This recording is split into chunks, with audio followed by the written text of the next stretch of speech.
Okay, so today we're going to talk about the history of the chosen people. Yesterday we talked about the Torah, we talked about the concentric circles with the Mishnah and the Talmud and how it continues to go out.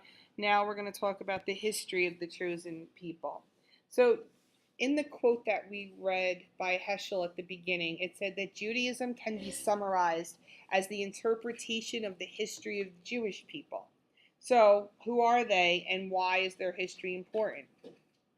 Originally, the Jews were descendants of the ancient Israelites, and they were also known as the Hebrews. When we talked about the Zoroastrian chapter, we did mention how the Hebrews were beginning this monotheistic belief system at around the same time as them. So, around the time of the exile and following it, they became known as Jews, and their religion became known as Judaism because of where their country was, and that was Judah. Conversion to Judaism was quite common in ancient times, and it still is today. But being Jewish by no means has implied being a member of a single race of genetically related people. It's more accurate to think of the Jews as an ethnic group that shares a common history and religion. And we talked a little bit about this yesterday, and I think you brought up some valid points where if you look at them as a tribe, I spoke to Mr. Powers about this, and if you look at them as a tribe of people that have this common history, this common religion, I think it's better to understand it that way. If you look at them, like if you look at the Native Americans and see how they are, the Jewish people, very similar to that. History has great significance for Judaism because the people who practice Judaism believe God is providential, that He's going to provide for them. He's directly involved in guiding and caring for creation. So they are convinced, the chosen people are convinced that God knows what is happening to them and that He's going to provide for them in one way or another. So this is why, or this explains that why Judaism itself can be thought of as an interpretation of Jewish history. God is all-knowing, He's loving, He's all-powerful, and He's providential. The Jews are the chosen people of God. As the chosen people of God, they have to live up to their end of the covenant. And history is that record of how well they did live up to the covenant.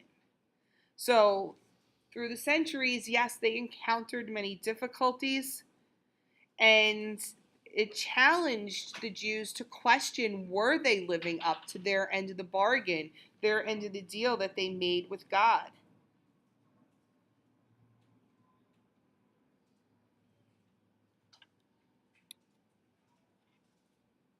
All right, so we spoke about this a little bit. History provides a mean of measuring. Have lived up. Yes. Okay. So now we're going to take a look and we're going to start at the beginning. Classical Judaism. Now, in 66 AD, the Jews in Palestine initiated the Jewish War to overcome their Roman rulers. We know that in 70 AD, it was the destruction of the Second Jerusalem Temple. And this was an unprecedented catastrophe, but it was also a new opportunity for Judaism. The Pharisees focused on the study of the Torah, not necessarily the building they were in or the rituals that took place in that building. So they were able to survive. They were able to keep Judaism going. With the compilation of the Mishnah and the Talmud over the next few centuries, classical Judaism was established. So it's remained the standard for Jews of modern times. So it was really this focus on studying the Torah that kept Judaism alive, not necessarily the rituals that went along with it. The classical period stretched from 1st century AD through the 7th century, and then Muslim forces conquered Palestine and the surrounding area. So now the Jews of the classical period were forced to live under the threat of Roman political oppression, and at times that had some violent consequences. So, several decades after the Jewish War and the destruction of the temple in 70 AD, the Jews waged a second revolt against the Romans, and this was in 135 AD. And what happened was that they destroyed Jerusalem this time. They just didn't destroy the temple, they destroyed the whole city. So now the Jews are exiled from their homeland. The Romans issued this decree forbidding Jews to inhabit the region of Palestine. So this is the first time now that they're living away from their, well, not the first time, but they're being forced to this exile. They, in the past had lived in exile, but they still had hope, I guess, based on what happens in the past, that they would be able to return to their homeland. You should realize diaspora, which means dispersion, dispersed. They are now dispersed.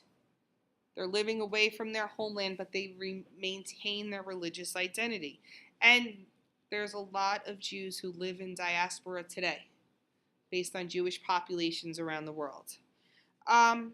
Through the centuries prior to this exile, they endured persecution by Egyptians, Assyrians, Babylonians, Persians, Greeks, Romans, just to name, a few. And with this classical period and beyond, now there are new threats. As Christianity began to rise in the 4th century, and that became the official religion of the Roman Empire, they faced persecution there. A few centuries later, now they're living under Muslim rule. So they're constantly trying to fight for what they believe is theirs.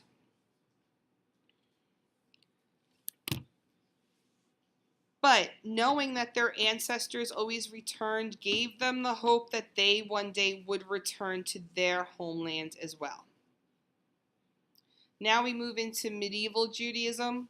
This stretches from the 8th century to the middle of the 18th century, so this is a long time. And for the most part, Jews lived under the rule of Muslims in Africa, Spain, and the Near East, and they lived under Christian rule in most of Europe. Under Muslim rule, they were generally free to practice their own religion. They were able to conduct their own courts of law. They were assured security of life and property. Now, there were occasional exceptions to those principles. Jews were required to pay certain taxes to the Muslim rulers, but overall the Jewish people fared quite well. Under Christian rule, it varied over the centuries. In the early centuries, European Jews emerged as successful moneylenders, and the church, the Christian church at the time, didn't look favorably upon that type of job, employment, career, if you will. They discouraged Christians from participating in that profession. So the Jews came in handy by participating in that profession and providing that service to them. But with success comes resentment and jealousy. So the Christians became jealous, and they also resented the Jews for being the sons of the crucifiers who intentionally rejected Christ. And we talked about this when we talked about Nostra Aetate, that Christians blamed Jews for the death of Jesus for a very, very, very, very, very long time. And this is where it's starting. This is where it's starting, that they're blaming the Jews for Christ's death, and that harbors the resentment of Christians toward Jews. So there was open and violent persecution of Jews by Christians. Beginning in the 12th century, Jews were commonly the victims of blood libels, which were false accusations that they had ritually murdered Christian children. Just, okay, yep, he killed Christian children, he needs to be killed now. Large-scale expulsions of Jews occurred in France, England, and Spain. Many of them migrated to Poland, where they did see peace and success for a while. Jews were blamed for causing the Black Death, which is the bubonic plague. And that killed 1/3 of Europe's population in the mid-14th century. So, but, they're going to blame the Jews for it. Don't overlook the Spanish Inquisition, though, either, that's going on, where in Spain they are trying to convert everyone to Catholicism. And if you refuse to convert, you get tortured or killed. First tortured, and if you won't convert, then you're killed. So many of them went to Poland, which welcomed them. And by the mid-17th century, Poland had the largest population of Jews, about 150,000 of them, in any country of the diaspora. They were able to enjoy some governmental autonomy. They were able to live in relative safety and prosperity. But, all good things must come to an end. There was the threat of persecution loomed here as well. And in 1648, a Cossack rebellion against Poland resulted in about 1/4 of the Jews in Poland to be massacred. So there was a lot of tribulation in the medieval time for them. But some lived in havens of relative peace and prosperity. In Muslim Spain, before the Spanish Inquisition took full effect, home of the Jewish philosopher Maimonides. We have Moses Maimonides, who takes Plato and Aristotle and applies it to the biblical tradition and merges them together a little bit. And he was one of a great number of Jewish philosophers who contributed to the ongoing process of interpreting the Torah. And that's how he did it. He took Plato and Aristotle and kind of brought it in. And he created this new and much debated Jewish theology. He has a famous book, The Guide for the Perplexed. And that has stood the challenge of time. And it's an influential and challenging philosophical work that is still read by some today. It's not page 209 in your textbook, it's actually page 220, but he contributed Judaism's most famous statement of beliefs. There's 13 principles of Jewish theology. The belief in God's existence, the belief in his unity, the belief in his incorporeality, the belief in his timelessness, the belief that he is approachable through prayer, the belief in prophecy, the belief in the superiority of Moses to all other prophets, the belief in the revelation of the law, and that the law as contained in the Pentateuch is that revealed by Moses, the belief in the immutability of the law, the belief in divine providence, the belief in divine justice, the belief in the coming of the Messiah, and the belief in the resurrection and human immortality. You do not need to memorize those 13 principles, but just know that Moses Maimonides contributed those 13 principles of Jewish theology to Judaism. The next thing we look at is the Kabbalah. Jewish mysticism. We looked at mystic religions when we looked at Greek and Romans. They had these mystic religions. Well, same thing here with Judaism. And what they do is while Maimonides focused on the philosophy part, the Kabbalah teaches that God can best be known with the heart through love. And the mystics acknowledge the ultimate transcendence of God, but they emphasize the immanence of God.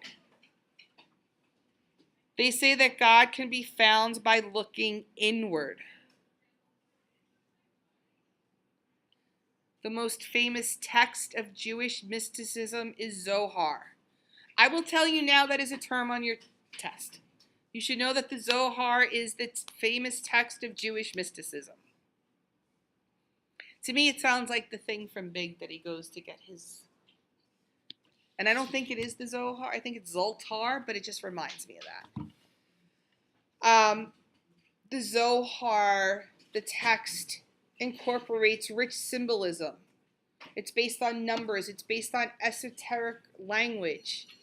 And it teaches that the Torah can be interpreted on different levels, each revealing hidden meanings that bring one closer to God. So even though God is regarded as the infinite, transcending the fallen world of humanity, the mystic can come to know God through love and understanding of the hidden truth. So, though in many ways it's an alternative to traditional Judaism, it does not abandon the basic forms of Jewish practice. The Kabbalists observe the commandments of the Torah, and they are renowned for their highly ethical behavior. Does anybody have any questions on Jewish philosophy of Maimonides or the Jewish mysticism, the Kabbalah? All right. So now we move into modern Judaism. Great changes in European civilization began in the 18th century. So modern Judaism is 18th century to the present. The period known as the Enlightenment or the Age of Reason gave rise to these new social theories and the equality of all. So a lot of the monarchies began to replace governments that were based on rule by the people. So all of these changes really affected religion, including Judaism. So there were a wide variety of reactions. And so one we're going to look at is Hasidism. So Hasid means pious. And this arose in the 18th century in Eastern Europe. And it draws from some of the mystical teachings of the Kabbalists, holding that God is immanent and known first with the heart. Hasidism emphasizes personal relationships with God and the community rather than the study of the Torah. Because up till now, it's all been about studying that Torah, looking at the Mishnah, looking at the Talmud, adding to it, interpreting. And here they're saying, no, no, no, no. We need to have a personal relationship with God and the community. We don't need to necessarily study the Torah and have this strict observance of the commandments.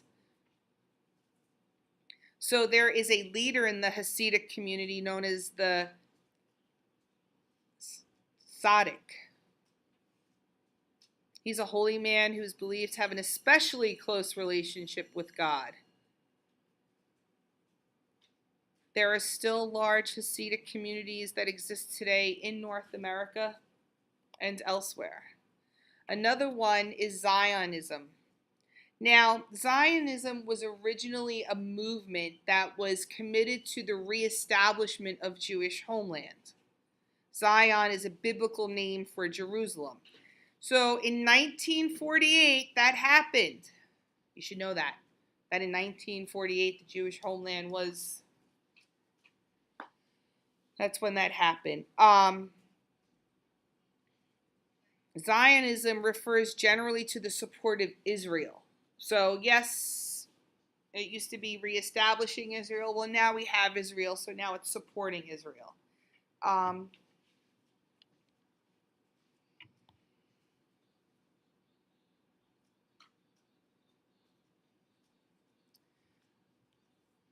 Over the centuries, we've just talked about the persecution that Jews were facing. So we have this anti Semitic behavior that came up, this hostility towards Jews and Judaism. And it ranges from attitudes of disfavor to active persecution.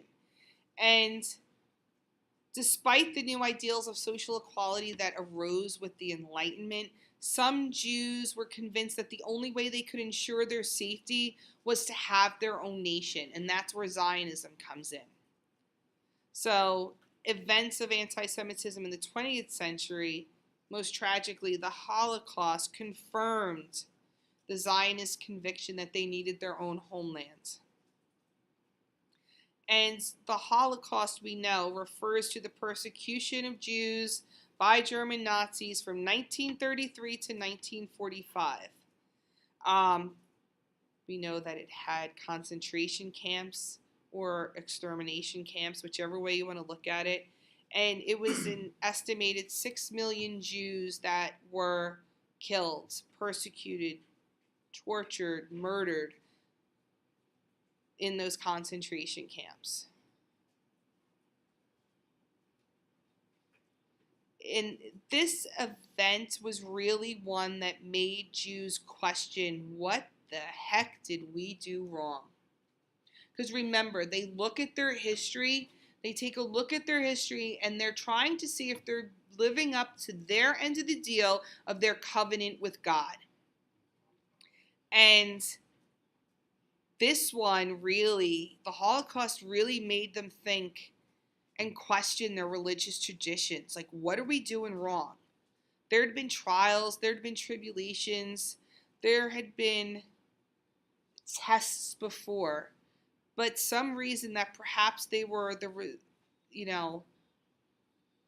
result of the Jews' own failure to live up to the covenant. And, they always thought that God would right the wrongs and bring justice to the Jews by sending the Messiah. But 1/3 of the Jewish people are senselessly murdered. These answers really didn't make sense to them anymore. Like, why didn't God send the Messiah during that time when 6 million Jews are being killed? Why? How are we going to bounce back from this? What did we do so wrong? How did we fail at our covenant so wrong that God would allow 6 million of these people to die? Really made them question their religious beliefs. These answers really didn't make sense to them.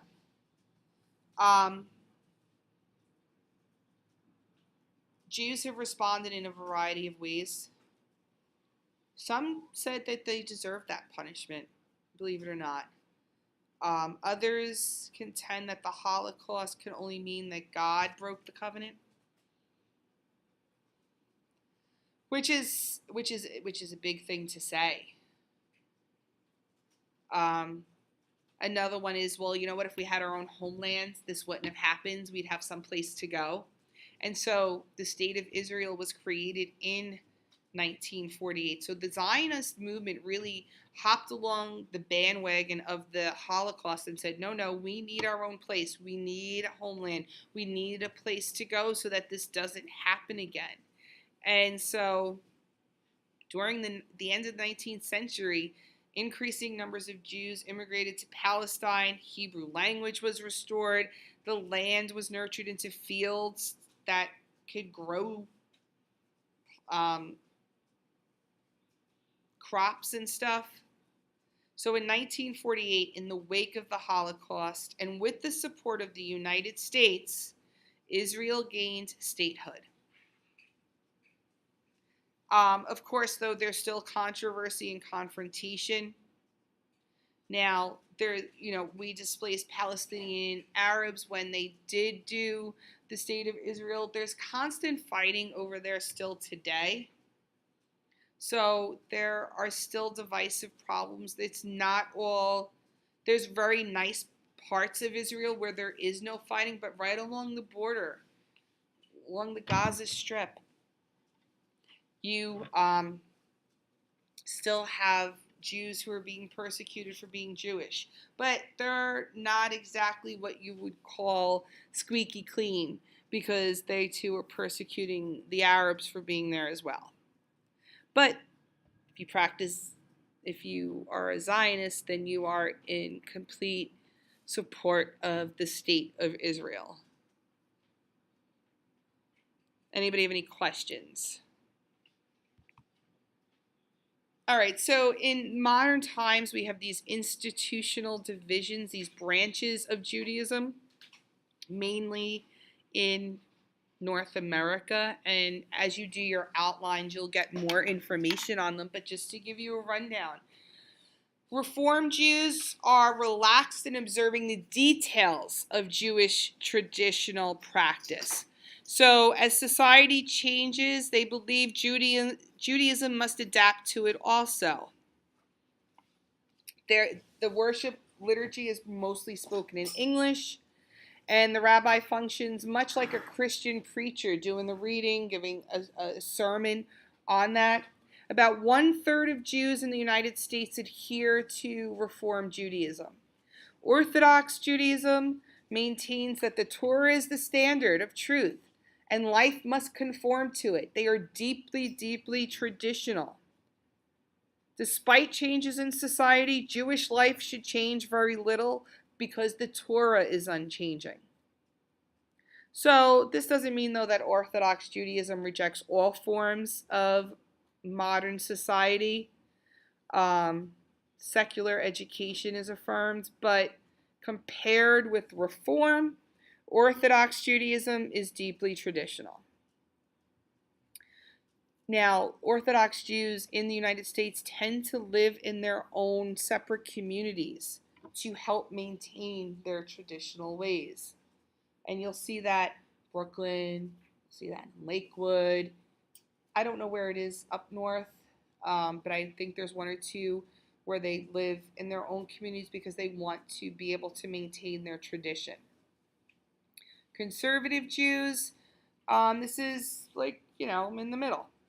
They're open to change in modern ways, but they are still strict in observing traditional Jewish practices. So the worship liturgy is in Hebrew, and laws regulating diet and behavior on the Sabbath are strictly observed. But they, are open to change and to modern ways. Almost half of the Jews in the United States adhere to conservative Judaism. So each of these varieties, even the Orthodox, continues to change. Women are becoming increasingly active in both leadership and participation. And, in Reform and Conservative Judaism, women can be rabbis. And we saw that in the video we watched yesterday. We watched that 8-minute video, right, when they went into the synagogue. No, we haven't watched that video where they went into the synagogue. We shall watch that today. We shall watch that maybe right now. Yes, because that's the end of the slideshow. So we're going to watch that video now, and it's actually very interesting. Let me see if I can do this. Okay. I will post the video to our Blackboard page so that everyone can watch it at their own leisure.